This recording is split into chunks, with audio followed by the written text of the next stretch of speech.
उनमें लाइनें वैसी है कि भाई वो दिखने में कैसी दिखती है, तो पूनम रो चांद है, सुबह रो सूरज है, सरोवर रो हंस है, चावल रो चौथो दाणो खावे, फूंकरी मारी आकाश में उड़ जावे कि, कि पूनम के चांद की तरह सुबह का जैसे सूरज उग रहा हो, जैसे कोई सरोवर का हंस हो, खाना केवल चावल का चौथा ही दाना खाती है, इतनी दुबली है कि फूंक मारे तो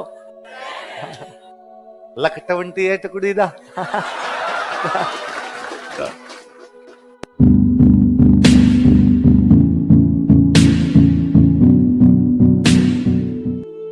दास गार्डन की बुक है अचलदास खिंचरी वचनिका। अचलदास खिंची कहां के राजा थे? गाकरोन। कहां के राजा थे? गाकरोन। पढ़ा था हमने। शिवदास गार्डन की बुक का नाम क्या है? अचलदास खिंचरी वचन। लिख लो नीचे। अचलदास खिंची गाकरोन के राजा था। अचलदास खिंची गाकरोन का राजा था। अचलदास खिंची वॉज किंग ऑफ गाकरोन।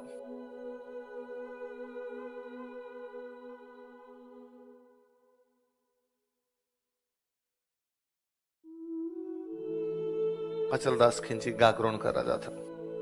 अचलदास खिंची वॉज किंग ऑफ गाकरोन। अचलदास खिंची था ना, अचलदास खिंची की शादी की हुई थी कुंभा की बहन के साथ। कुंभा पढ़ते हैं अपने? तो कुंभा की एक बहन थी, उसका नाम था लाला मेवाड़ी। क्या नाम था भाई? मेवाड़ की राजकुमारी थी। कुंभा कहां का राजा? मेवाड़। तो मेवाड़ का राजा इसलिए क्या हो गई? मेवाड़ की राजकुमारी इसलिए मेवाड़ी। लाल कंवर ऐसा कोई नाम रहा होगा तो लाल कंवर का हो गया लाला। मेवाड़ की थी इसलिए क्या हो गई? तो लाला मेवाड़ी अचलदास खिंची की रानी थी और बड़ी डोमिनेटिंग महिला थी। तो अचलदास खिंची को बड़ा दबा के रखती थी बेचारे। और उसने अचलदास खिंची कह रखा था, उस लाला मेवाड़ी उसकी पहली रानी थी, पटरानी थी। जैसे अपने पढ़ते युवराज की पहली शादी के समय जब पहली शादी हुई होती, पर उसने शादी करने के बाद उसने कहा कि जिसने मेवाड़ शादी कर ली वो छोटी मोटी जगह तो क्या ही ब्याह करेगा, इसलिए और कहीं शादी करने की आवश्यकता। तो अचलदास खिंची के बेचारे को एक ही रानी थी। फिर कहते हैं एक बार कोई एक संगीतकार भाई बहन थे, वो घूमते घूमते घूमते घूमते गागरोन आ गए। तो गागरोन आए और गागरोन दरबार के अंदर उन दोनों बहन भाइयों ने बहुत अच्छे गीत गाए, बहुत अच्छे दोहे सुनाए। वो बहन जो थी वो बहुत अच्छी वीणा बजाती है, बहुत अच्छी वीणा बजाती है। अचलदास खिंची बड़ा राजी होता उन बहन भाई से। अचलदास खिंची उस लड़की को कहता है कि तुम मेरी बहन के समान हो, और बहन मैंने अब तक ये सुना था कि मारवाड़ की जो महिलाएं होती है वो 36 गुणों से परिपूर्ण होती है। आज तुम्हें देखता हूं तो लगता है कि वाकई तुम कितनी गुणशील हो, तुम्हें संगीत, नृत्य, नाट्य सबकी जानकारी है। तो वो लड़की जो थी उसने कहा कि राजा, जब तुम मारवाड़ की महिलाओं की इतनी तारीफ कर रहे हो, मारवाड़ की लड़कियों की इतनी तारीफ कर रहे हो, तो क्यों ना तुम मारवाड़ से एक रानी ले आओ। अचलदास खिंची ने कहा बस में कहा है। और उसने ये तो नहीं कहा कि बस में कहा है, उसने कहा हाँ हाँ मुझे भी मारवाड़ में किसी राजकुमारी से शादी करनी है। कौन इतनी अच्छी राजकुमारी होगी जिससे मैं शादी करूं? उसने कहा लो इसमें क्या बड़ी बात है, मेरा जो गांव है, मैं जिस गांव से आई हूं वहां का जो सामंत है उसकी बेटी इतनी गुणवान है, उससे शादी कर लो। तो उसका गांव बताया जाता उस कहानी के अंदर। बीकानेर में गांव पड़ता है जांगड़ू। जांगड़ू की वजह से जंगल देश ये बोलते हैं, तो एक गांव का नाम भी है जांगड़ू। तो जांगड़ू में हमारे एक राजकुमारी है उमा सांखली। क्या नाम है? सांखला। सांखला राजा रहा होगा तो सांखलों की बेटी इसलिए क्या होगी? हाड़ाओं की बेटी हाड़ी, सांखलों की बेटी सांखली। उमा नाम रहा होगा तो उमा दे सांखली। क्या नाम हो गया? जैसे उमा दे भटियाणी, जैसे उमा दे सांखली दूसरी रही होगी, तो उसने उमा दे सांखली। उसने कहा मेरी सहेली है, बहुत सुंदर है, बहुत गुणवान है, तुम उससे शादी कर लो। तो उस कहानी के अंदर भी है कि अचलदास खिंची पूछता है कि भाई वो कितनी सुंदर है, कितनी गुणवान है, तुम वर्णन करो। तो उसका वर्णन क्या है? वो लड़की जो वर्णन करती है ना, अब तो मैं उसकी खूब सारी लाइनें भूल गया, खूब साल पहले मेरी पढ़ी हुई है, पर वो जब यूं वो उनमें लाइनें वैसी है कि भाई वो दिखने में कैसी दिखती है, तो पूनम रो चांद है, सुबह रो सूरज है, सरोवर रो हंस है, चावल रो चौथो दाणो खावे, फूंकरी मारी आकाश में उड़ जावे कि पूनम के चांद की तरह सुबह का जैसे सूरज उग रहा हो, जैसे कोई सरोवर का हंस हो, खाना केवल चावल का चौथा ही दाना खाती है, इतनी दुबली है कि फूंक मारे तो लखटवंटी है टुकड़ी दा। तो वो यूं बड़ा यूं, पर वो मैंने वो कहानी पढ़ी होगी कोई 2008 के आसपास वो कहानी पढ़ी थी पहली बार। तो मैं जब उस कहानी को पढ़ रहा था तो मुझे लग रहा था मैं वो गीत सुन रहा हूं, एक लड़की को देखा तो ऐसा लगा। तो उसमें वो जितनी लाइनें है ना, खिलता गुलाब, ये वो सारी लाइनें एक्जैक्टली वो व्याख्या है, जबकि वो कहानी लक्ष्मी गौरी चुंडावत की लिखी हुई 1960 के आसपास। क्योंकि तो अपनी ये जो उपमाएं देने का तरीका एक जैसा है। तो जब वो इतना यूं वर्णन करता था अचलदास खिंची कहता कि ठीक डन, और मैं तुम्हारे गांव की राजकुमारी से शादी कर लूंगा। अचलदास खिंची को खतरा तो खुद की रानी से था। अचलदास खिंची आता है, कुंभा की जो बहन थी लला मेवाड़ी, उसको आगे अचलदास खिंची फेर पड़ता है कि भाई रे, लोगों के बीच जबान दे के आया हूं, मैं कह के आ गया, प्लीज एक ब्याह करने दे, है ना। लोग कहते काय का राजा यार, इसके एक ही रानी है, राजा की रानियां 20-50 तो होनी चाहिए यार, खूब सारी, कोई भाई 50-50 रानियां हुआ करती, और मेरे एक ब्याह किया हुआ है, एक और कर लेने दे, आज मैं लोगों के बीच बोल के आ गया। तो लाला मेवाड़ी पहले तो बड़ी नाराज, उसने कहा ये क्या तरीका है, और तू बोल के क्यों आया।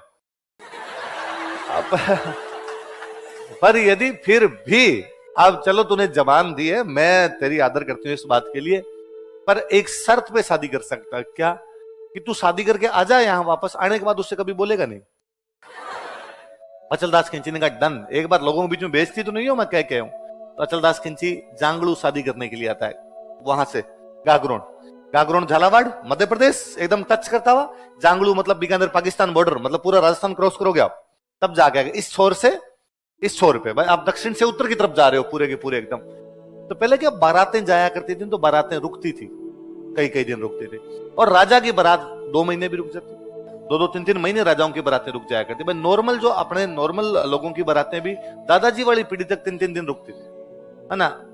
ये दादाजी वाले तक 3 थी, तो परदादाजी वाले तक 5 रही होगी, उससे पहले 7 रही होगी। उसका सिंपल सा रीजन था जी कि घोड़े ऊंट थक जाते, पशु जो थे वो थक जाया करते, तो रेस्ट दो, रेस्ट दे के वापस चलेंगे जब दूर बारातें जाया करती।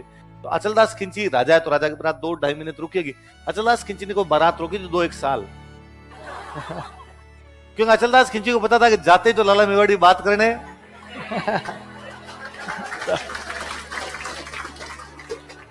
अचलदास खिंची इधर ही बैठ गया था, अपने वापस गए, मरने दो रे, क्या लाएंगे उधर जाए। और उमादे सांकली वाकई बहुत सुंदर थी, तो वह अचलदास खिंची यहीं पे। अब उधर भाई गागरोन में टेंशन होगी, भाई आई क्यों नहीं बारात, बारात क्यों नहीं आई। उधर से लेटर लिख के भेजे, भाई कहाँ अटक गए, कोई बीमारी से हमारी हो गई, कोई हमला हो गया, कोई और दिक्कत आई, क्या दिक्कत हुई। पर अचलदास खिंची ने घर कहा कि भाई गागरोन से चीजें लेटर आए, फाड़ फाड़ के फेंको रे, जाने नहीं।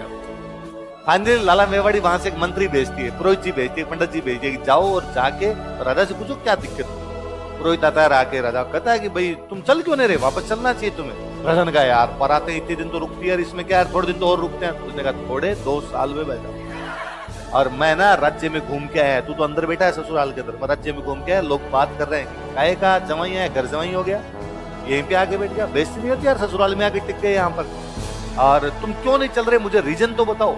तो अचलदास खिंची कहता है कि मेरा लाला मेवाड़ी को कहा हुआ है कि वहां आते बात बंद कर दूंगा, और ये बात मेरे सेट नहीं बैठ पा रही है। तो वो पुरोहित जी कहते हैं अच्छा दुख है पेट बतावे मत हो, कि बीमारी कुछ और है, इलाज उसका दूसरे प्रकार से करना चाहता है। तो उसने कहा अच्छा ये बात है ना, फिर अपने काम करते हैं, यहां से तो निकलते हैं, रास्ते में धीमे धीमे चलेंगे। अचलदास खिंची 2-1 साल लगातार रास्ते में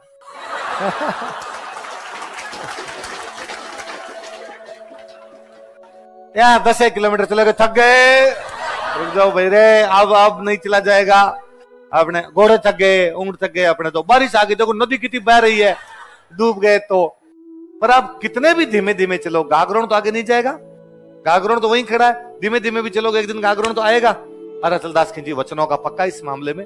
जैसे ही वहां पर पहुंचे, उस रानी के लिए, उमादेव सांकली के लिए अलग से एक महल बनवाया, अब वो रानी उसमें रहती। अचलदास खिंची वापस गया ही नहीं कभी। 7 साल बीत गए इस बात को। 7 साल बाद में वो लड़की जिसने वो रिश्ता करवाया था, जो उमादेव सांकली की दोस्त थी, वो वापस आई। तो वो सोच के तो ये अपनी उमादेव सांकली के पास मिलने के लिए गई कि उमादेव सांकली मेरे को थैंक यू बोलेगी कि मैंने कितने बड़े राजा के साथ उसका रिश्ता करवाया, कितने बड़े परिवार में रिश्ता करवाया। तो गई, उसने कहा अरे देख मैंने देख कितने बड़े परिवार में तेरा रिश्ता करवाया, कैसे चल रहा है तेरा जीवन। उसने कहा खाक चल रहा है, मैं इस महल में कैद हूं, इस महल में मेरे और मेरी नौकरानियों का अतिरिक्त कोई नहीं है। क्यों? अरे यहाँ आने के बाद पता चला कोई राजा के और पहले वाली रानी के बीच में इनके समझौता था कि यहाँ आने के बाद बातचीत ही नहीं होगी। वो लड़की बड़ी इंटेलिजेंट, उसने कहा ये बात है क्या, चलिए इसका तो इलाज कर देंगे अपना कोई ना कोई। क्या इलाज करेंगे? तो उसने अगले दिन एक खबर फैलाई चारों तरफ गागरोन के अंदर कि दुनिया में सबसे सुंदर हार यदि किसी महिला के पास है तो उमादेव सांकली। उमादेव सांकली से सुंदर हार किसी भी महिला के पास है। महिलाओं को और किसी चीज से ईर्ष्या हो ना हो है ना, गहनों के प्रति अलग आकर्षण होता है। लाला मेवाड़ी को जब ये पता चला कि उमादेव सांकली के पास अच्छा हार है, उसको बड़ा बुरा लगा। तो मैं मेवाड़ की राजकुमारी, मैं पटरानी हूँ गागरोन की, और हार उसका अच्छा। तो तो उसने अपनी नौकरानियों को भेजा कि जाओ उमादेवी सांकली को उसको एक बार तेरे हार की डिजाइन दिखा दे, इससे भी सुंदर नहीं बनवा दूं शाम से पहले पहले। तो लड़कियां गई, नौकरानियां गई, जाके कहा तो वो दो दोस्त थी उमादेवी सांकली की वहीं बैठी थी, तो उसने कहा कि लाला मेवाड़ी को जाके कहो कि हार तो हम देखने के लिए दे देंगे, पर एक दिन के लिए अचलदास खिलजी को हमारे महल में भेजना पड़ेगा। अब वो लाला मेवाड़ी का डन, कोई बात हार चाहिए भाई साहब, है ना। तो अचलदास खिलजी उस दिन जब दरबार से वापस आए, लाला मेवाड़ी ने कहा कि वो भी आपकी रानी है, आपको जाना चाहिए संभालने के लिए। अचलदास खिलजी ने कहा तूने क्या खाया आज, तेरे चक्कर में नहीं जा रहा, बाकी मुझे तो पता ही है, मैं ब्याह करके आया तो मेरा कर्तव्य बनता है कि भाई उसको भी संभालना चाहिए। लाला मेवाड़ी ने कहा मैं छूट दे रही हूँ, एक दिन के लिए तुम जा सकते हो। तो अचलदास खिलजी वहां गया। मैं कई बार सोचता हूँ यार उमादेवी सांकली कितने राजी हुए होंगे कि जाने कितने दिनों के बाद उस टाइप का फील हुआ होगा कोई। अब भाई वो एक दिन के लिए अचलदास खिलजी रुके, एक दिन के लिए रुके, जैसे ही अगला वो 24 घंटे खत्म हुए और वो लाला मेवाड़ी ने वापस नौकरानियां भेजी राजा को वापस चले।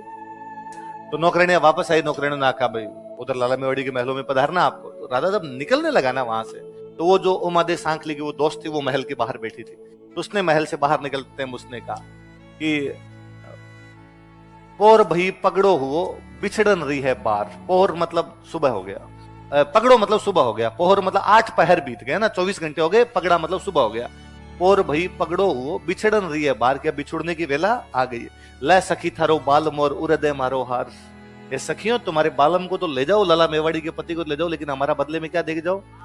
तो उन लड़कियों ने हार दिया उसको। तो अचलदास खिलजी ने पूछा अरे ये क्या बोला, और तुमने क्या लिया क्या दिया। तो उस लड़की ने वो हार दिखाते हुए कहा कि गागरोन के राजा की कीमत एक हार है, एक हार देके गागरोन के राजा को 24 घंटे के लिए कोई भी खरीद सकता है।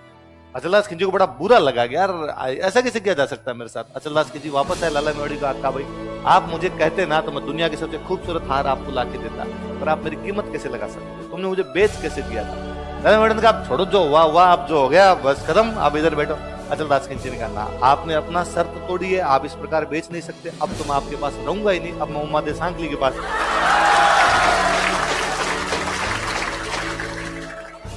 हाथों हाथ सामान बेकी था उधर अचलदास खिलजी का। अचलदास खिलजी वापस चले गए वहां पर। तब मुझे वापस लगता है कि उमादेवी सांकली ने पूछा अगर इतनी जल्दी आप तो अभी गए थे, हाथों हाथ कैसे आ गए। अचलदास जी ने कहा होगा कि तेरे लिए मैं सिग्नल छोड़ ताड़ गए। अचलदास खिलजी अलग राजा है, तो आप पढ़ना कभी लक्ष्मण चुंडावत की कहानी हो।